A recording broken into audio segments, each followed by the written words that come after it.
Bom, no vídeo de hoje a gente vai falar sobre duas estruturas muito comuns em sistemas de computador, que são a pilha e fila, de diversas formas diferentes. São estruturas bem comuns, que em inglês se chamam stack ou stack e queue.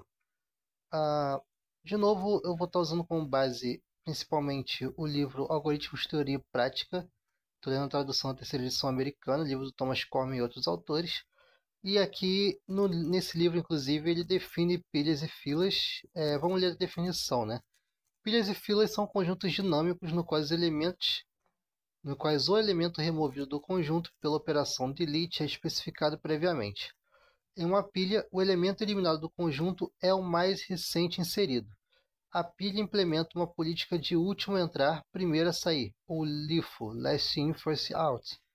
De modo semelhante, em uma fila, o elemento eliminado é sempre o que estava no conjunto há mais tempo. A fila implementa uma política de primeiro a entrar, primeiro a sair, ou FIFO, First In, First Out.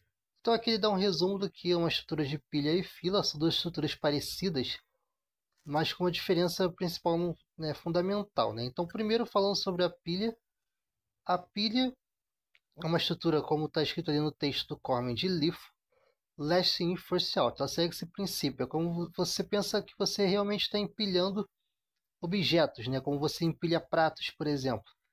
O que é mais fácil, você pegar o prato que está lá embaixo da pilha ou o prato que foi o último que você colocou na pilha? Evidentemente é o último, né? Porque ele está na parte de cima da pilha. Então, uma estrutura de pilha, a gente só pode recuperar e remover o último item da pilha. A gente nunca pode ou nunca deve, se a gente está seguindo a estrutura de pilha, recuperar o primeiro item da pilha, a não ser que ele seja o único item, obviamente, né? Mas a gente nunca pode recuperar um item que está no meio da pilha. A gente sempre tem que recuperar o último item da pilha. Esse é o conceito de Last In, First Out. O último a entrar vai ser o primeiro a sair. Esse é o básico dessa estrutura. Então vamos ver alguns exemplos. Um exemplo bem clássico de uma estrutura de pilha é quando a gente está trabalhando para validar parênteses, colchetes e chaves. Então, a gente tem, por exemplo, essa expressão aqui. Essa expressão, a gente quer validar se ela é válida, no sentido de se os parênteses, colchetes e chaves estão fechando certinho em pares, né?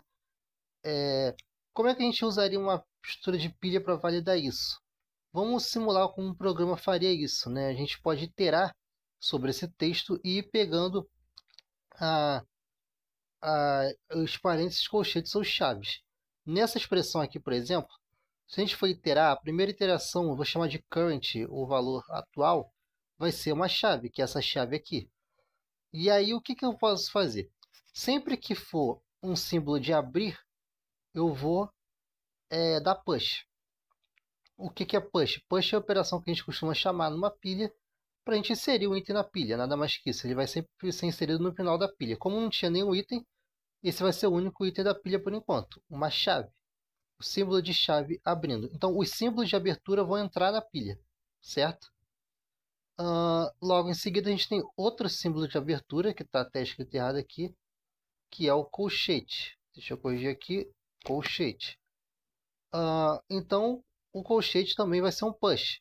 Né? A gente também, né, o colchete abrindo, eu também vou colocar ele na pilha, fazer a operação de push, e olha só, ele aparece aqui no final da pilha, certo? Beleza, aí a gente, na próxima iteração, como a gente pode ver aqui, o símbolo vai ser de colchete fechando. E esse é o grande segredo de usar a pilha para fazer essa validação. Por quê? Se eu tenho um colchete fechando, o meu último item tem que ter sido um colchete aberto. Ele tem que fechar com o colchete aberto. Então eu vou na pilha e dou um pop. O que é o pop? É o recuperar e remover o último item da pilha, certo? Essa operação de pop. Então fiz a operação de pop, recuperei o último item da pilha, e aí eu vejo se esse último item da pilha ele está abrindo o item que está o símbolo que está fechando, e é o caso, né? É um colchete aberto que fecha com colchete fechado, que é o nosso item atual. Então ele é válido, vamos continuar aqui e nossa pilha vai passar a ter apenas a chave que é inicial. Beleza, o próximo item agora é esse parênteses aqui antes da letra B.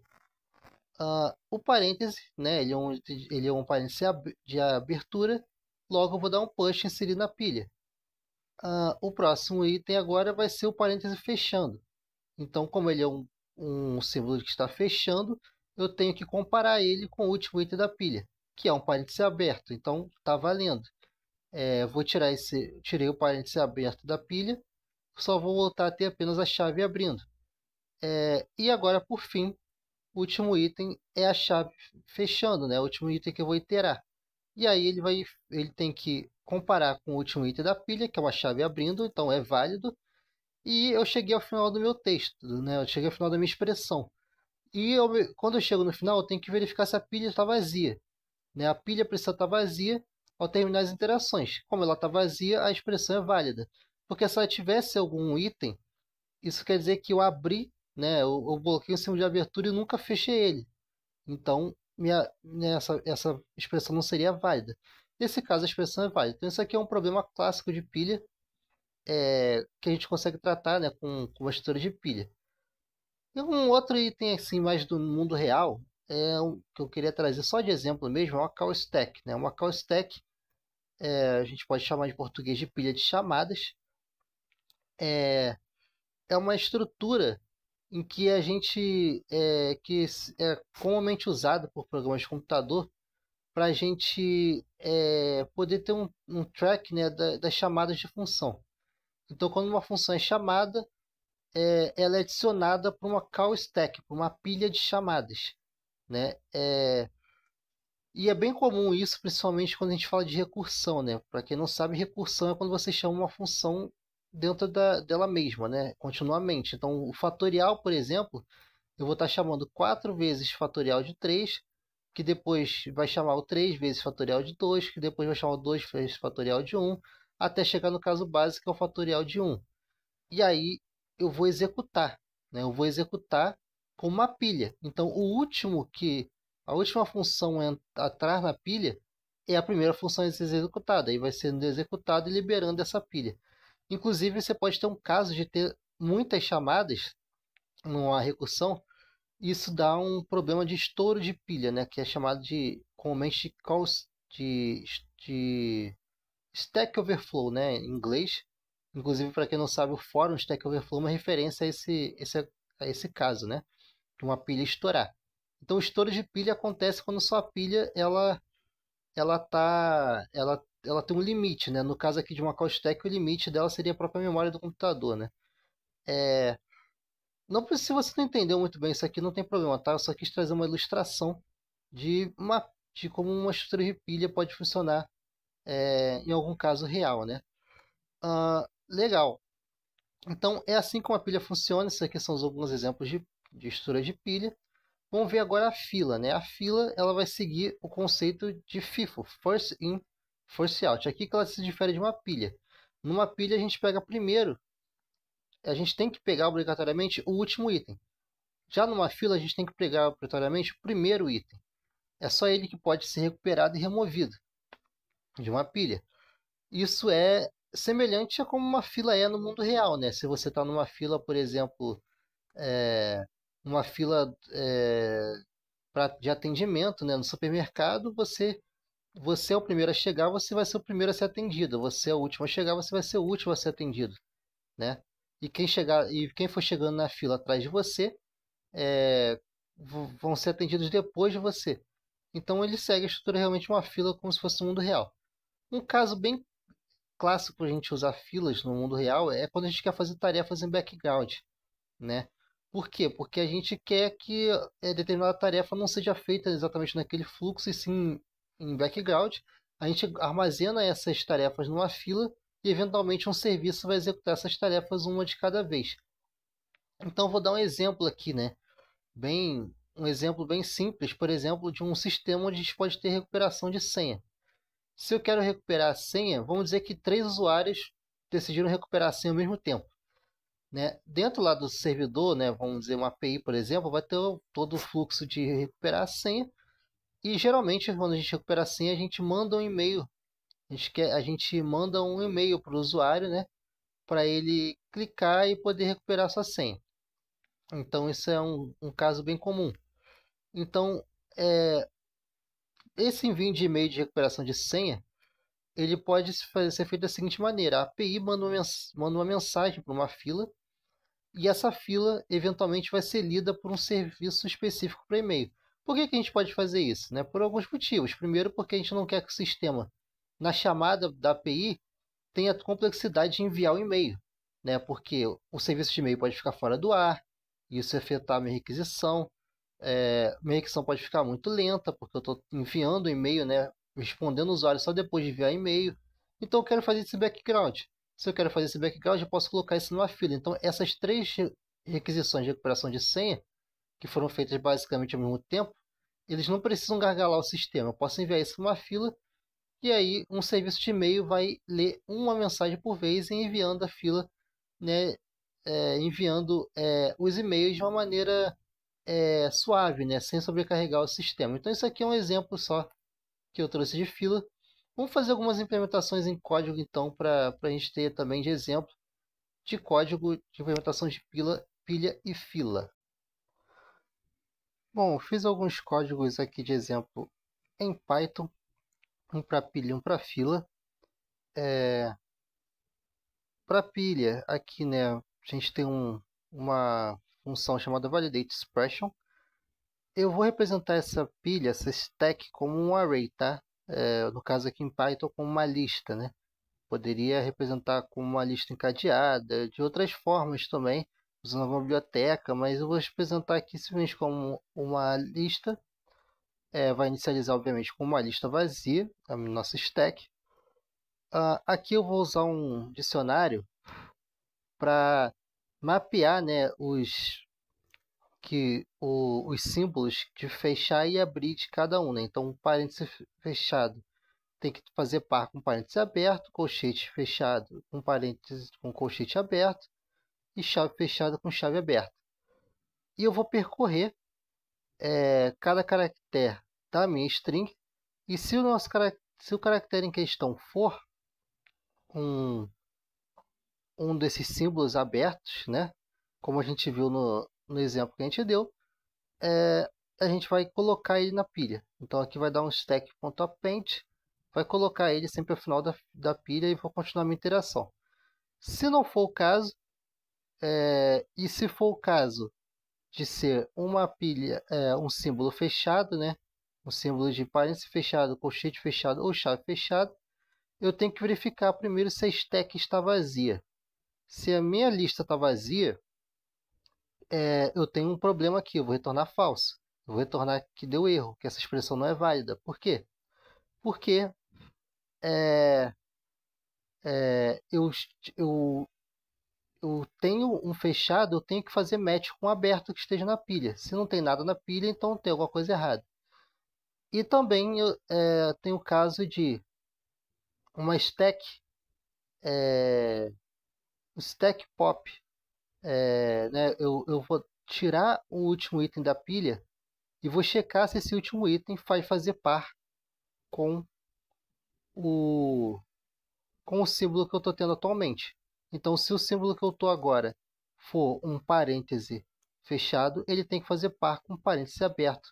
Né? A gente está consultando esse dicionário para saber se está batendo. Se não bater, então eu vou retornar falso, porque eu também não cumpri a condição.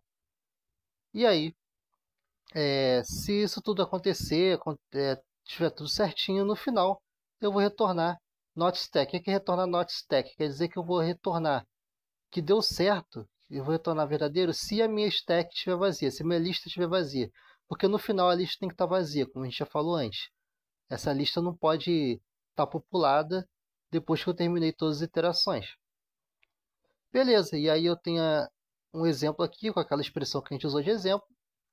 Nesse caso, a gente tem que ver se a expressão vai estar válida.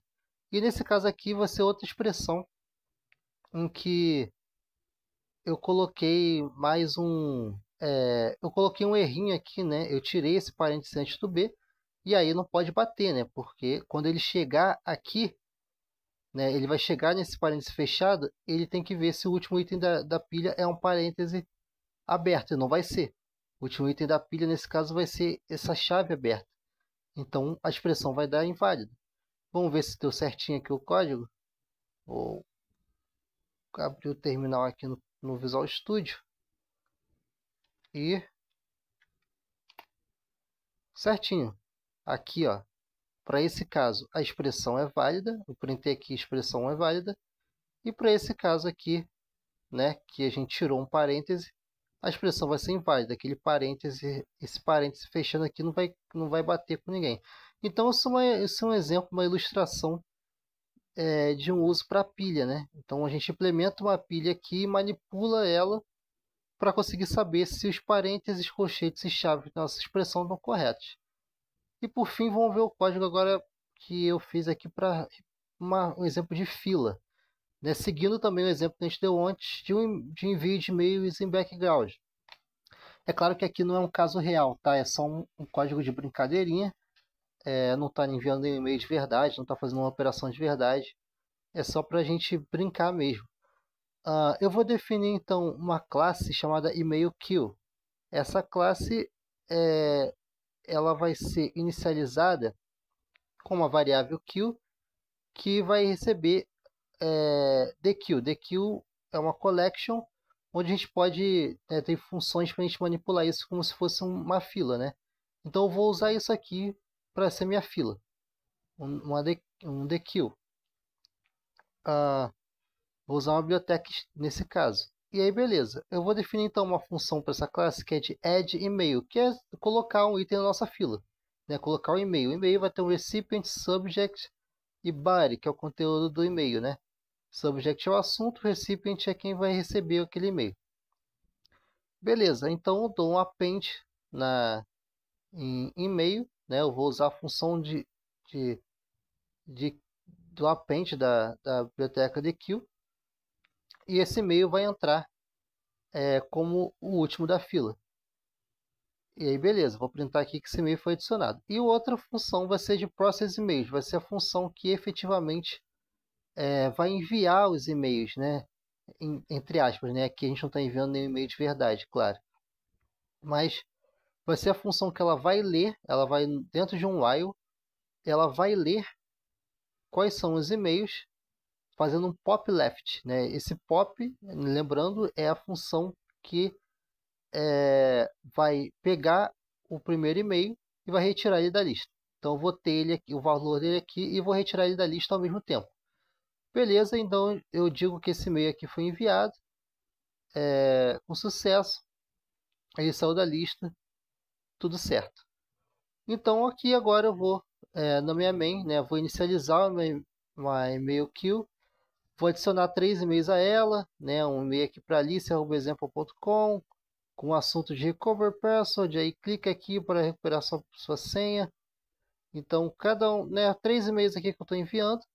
Depois que eu enviar isso, que eu adicionar cada um deles na minha fila, eu vou usar a função de process emails para ler cada um deles um por vez e ir processando esses e-mails. Vamos ver aqui se deu certinho. Ó, Python. Vamos executar isso aqui, fila.py. E olha só, fez certinho. Ó. Ele adicionou cada um dos e-mails na fila. E aí chamou o process emails e leu cada um deles na fila. E depois que a fila esvaziou, todos os e-mails foram processados. Então esse aqui é mais um exemplozinho, apenas para a gente entender melhor o funcionamento de fila. Então, espero que tenha ficado claro. Procure livros para entender melhor sobre a estrutura se não entendeu bem com esse vídeo, mas a intenção foi dar uma introdução a como essas estruturas de dados funcionam. E é isso.